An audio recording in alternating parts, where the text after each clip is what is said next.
As empresas de varejo, pelo menos umas 40, quebraram. E as próximas quebrarão. Eu invisto na geração de riqueza.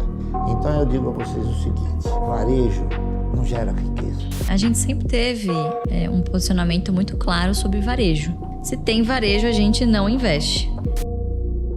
Veja o que eu vou falar para você. Você e todos esses que acreditam no setor de varejo, eles são um pouco informados em termos de histórico. As empresas de varejo, pelo menos umas 40, quebraram.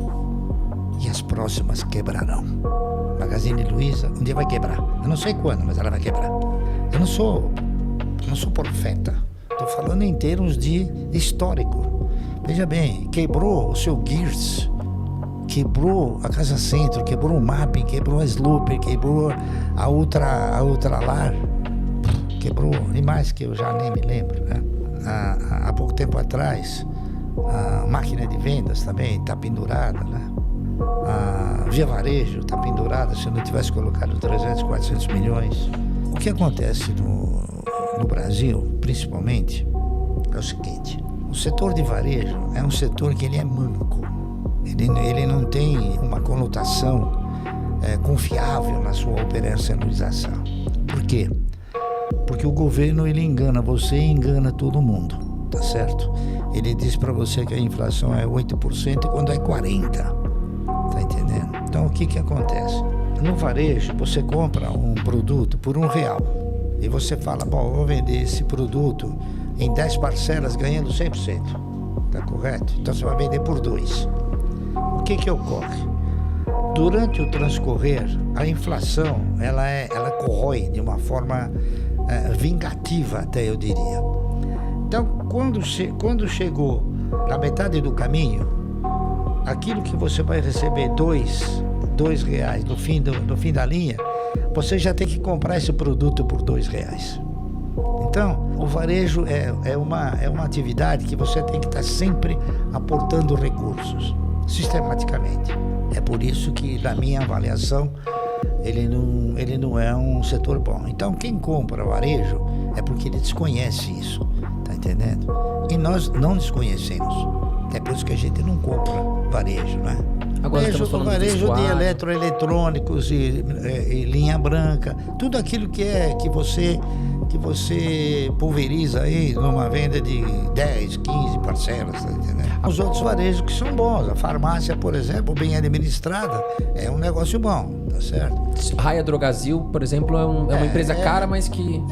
Não, ela não é cara, ela é uma empresa que tem preço razoável, né? Agora, não adianta você também congestionar. Por exemplo, há pouco tempo atrás, o Grupo Ultra, assim, a gente teve a oportunidade de falar, eu acho que vocês estão fazendo mau investimento. Mas eles compraram um conjunto de empresas chamada Extra Pharma. E eles venderam. Porque eles não têm expertise. Você precisa ter expertise naquilo que você faz.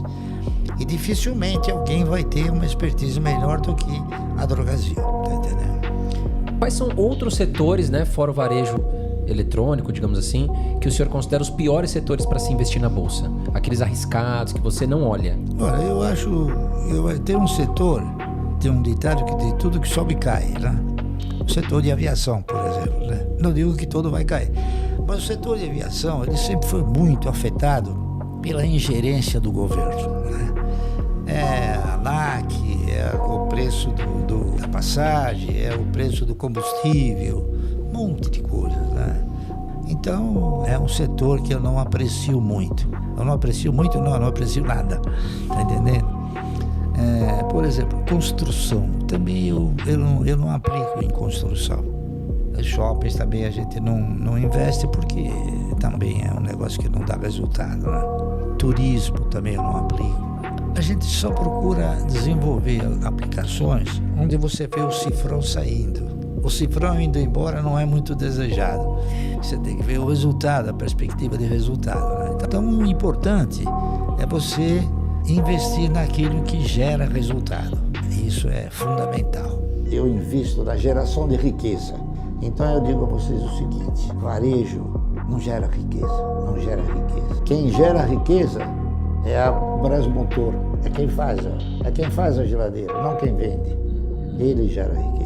Só para que você está me comentando sobre as ações de varejo, que mesmo você não comprando, que acho que não é que você torce contra, né? Acho que vale a pena falar isso daí para a galera. Não, eu gostaria inclusive de acentuar uma coisa que alguns interpretaram de uma forma totalmente desvirtuosa. Veja bem, eu não desejo, eu vou torcer para que o Magazine Luiza nunca quebre. Se precisar da minha orientação e ajuda, eu vou e ajudo. Acontece que não é o Magazine Luiza, é a atividade que ela tem uma deficiência muito forte no que diz respeito, porque as empresas de varejo são empresas de capital intensivo, elas precisam sempre estar se capitalizando. Mas, para deixar claro, que eu não torço, não desejo e não quero que o Magazine Luiza quebre. Eu dei o exemplo do Magazine Luiza, como eu poderia ter dado o exemplo de 40 outros que quebraram. Sloper, Mesbah, Clipper, Arapuã, de 40, que eu não me lembro de todas, entendeu? A gente sempre teve um posicionamento muito claro sobre varejo. Se tem varejo, a gente não investe, né? Por quê? Muito por conta do histórico. É um setor com pouquíssima barreira de entrada, né? Então, durante a pandemia, obviamente que a intenção de compra, as pessoas estavam em casa, começaram a olhar para os lados, putz, realmente precisa de um computador para cada um, porque cada um precisa trabalhar, coisas do tipo. Só que existe um limite para o quanto de computadores, para o quanto de geladeiras, televisões. As pessoas, né, têm as suas limitações, essa demanda tem as suas limitações. Então, é um setor extremamente cíclico. Outra desvantagem, é um setor que, por mais que você tenha a melhor gestão do mundo, pode ser que não consiga mitigar os efeitos da macroeconomia. Então, câmbio, juros, PIB, é muito suscetível a todas essas influências, certo? Então, de novo, a gente gosta de negócios que, na tempestade, ainda estão rodando bem.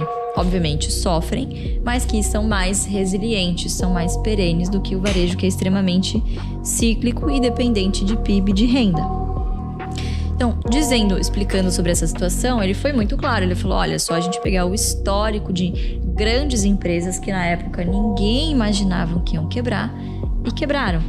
Ou por por problemas de gestão, ou por problemas macroeconômicos, não aguentaram essas influências que eu disse para vocês.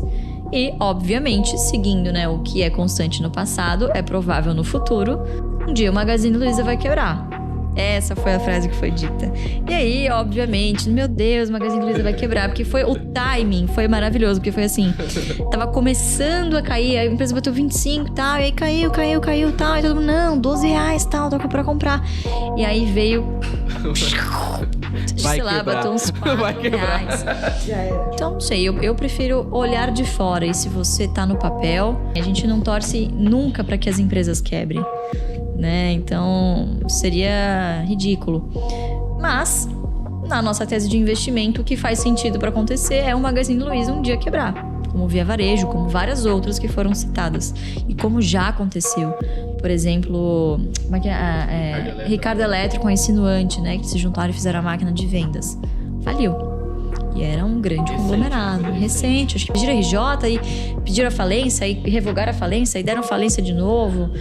Quer dizer, é um setor que a gente prefere olhar de fora.